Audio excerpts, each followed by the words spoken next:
This is our new podcast, Talking with Jay, and my name is Qasim. So my name is Bilal. My name is Jassim. And we have our cousin here, older cousin, Jassim. So we're just going to be asking him a couple questions here today about the Leafs. Right, so first off, would you like to tell us a little bit about it, like your background and, some other things that you know about the Leafs, how you started watching them and so on and so forth? So to be honest with you guys, my mom is actually the biggest Leaf fan in this world. Let me Okay. start off with that. Okay. And the reason why I know this is she told me when she was having me as a baby, it was 1977. The Leafs were playing the Islanders. It was a playoff game.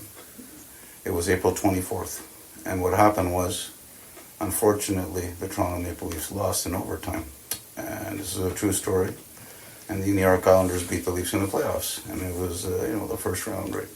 So my mom always tells me that I'm the biggest Leaf fan because of her, because she was the biggest Leaf fan, because when somebody's going under labor and they're watching hockey, and they're watching the Leafs playing in the playoffs at Maple Leaf Gardens. So I was born at Scarborough General Hospital, and that's where I'm from, and that's one of the reasons growing up in Scarborough as a kid, obviously, everybody's watching the Leafs, and that's what they do, right? And that's basically how I became a Leaf fan.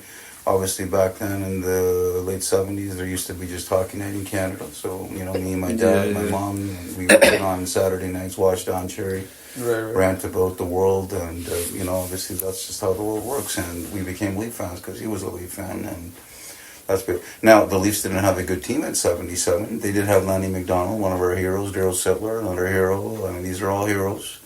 Right, they're all coming through for us, and at the time we were struggling to make the playoffs and, maybe make it 1 year and miss a year, It was the 80s, and I think all Leaf fans kind of know.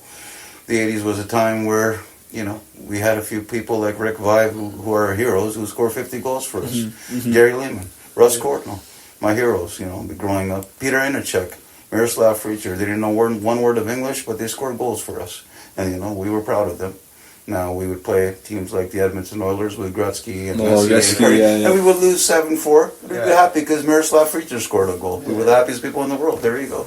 So this is kind of a little bit of a background how I became a Leafs fan.